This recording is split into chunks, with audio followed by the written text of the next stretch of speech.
Okay, so now we got marketing. And marketing is like a resume, or as I always equate real estate to, it's like it's like an online dating profile. Marketing gets people in the door. If it's online dating profile, it gets you the date, or the resume gets you the interview. It's very important to have your apartment already cleaned. You've already prepped it. You've already hired someone to come in, clean everything, vacuum, paint the walls, fix the leaky sink. It's worth the money because you don't want any flaws. You don't want people's attention to be focused on a bad, ugly looking wall or a cracked glass or whatever, or ugly refrigerator or not cleaned countertop or magazines everywhere. You don't want people walking into an open house or a showing when it looks like that. So marketing, number one, it's all about the pictures. Pictures get people in, and it really comes down to an art. I work with a fantastic photographer, and we angle everything so it shows the actual length or depth of a living room, or it shows how nice the kitchen is, and show everything. Four most common pictures: bathroom, kitchen, living room, bedroom. Have that minimum, hands down. Add on top of that next. Because when you have a floor plan, people are going to need to be able to see the kitchen and the bathroom, regardless of it looks like 1950 or you haven't renovated it from World War II. It doesn't matter. You have to show it, so there's expectations. If you don't show it, people are going to assume it just looks awful, and they won't even come. But if they see that, oh, it's actually a nice sized bathroom, I'm fine renovating it, they'll come to the open house. But if you don't show it, they're like, wow, how bad of a condition is it in? And they won't even show. You have to align the expectations. Photographs, professional. Don't get a Nikon and just shoot your apartment and expect people are going to come and you're going to touch it up in like iPhoto. It's not going to work that way. You need a DSL camera with a wide angle lens, with someone that can go in and show if there's a good view, show the view and the apartment. If it's the kitchen, just show how pristine it is. Pictures are everything. Next, floor plan. You need a good floor plan. Don't sketch it out. Don't draw it out. Don't be on CAD on your computer.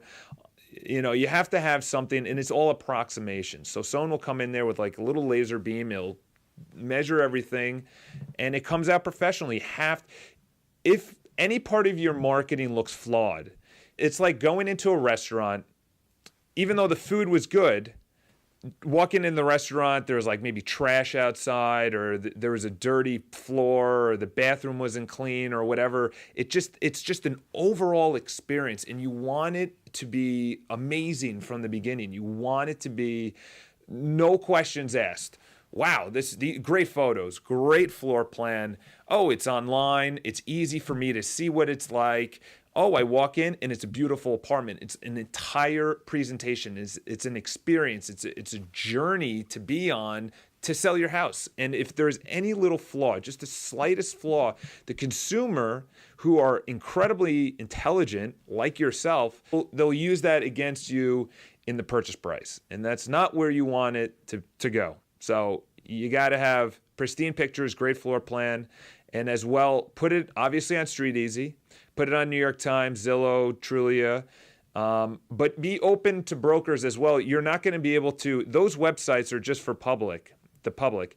90, I don't know the exact figures, but it's around 90% of all my deals are still co-broked, either way, whether I'm representing the buyer. It actually may be higher. It's probably around 95%. And a lot of brokers actually like co-broking.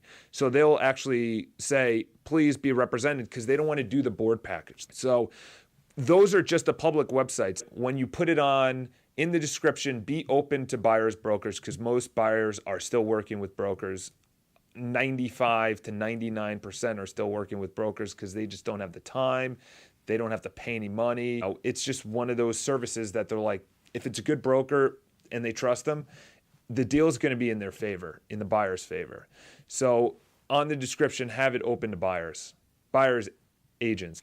So with the Actual description, there's two routes to go. A nice visual description as you walk throughout the home, kind of like on the floor plan. When people see it on the floor plan, they just, oh, it's a grand entryway with a window on the left, and it's a fantastic kitchen and very descriptive. And then the other way is actually to have bullet points.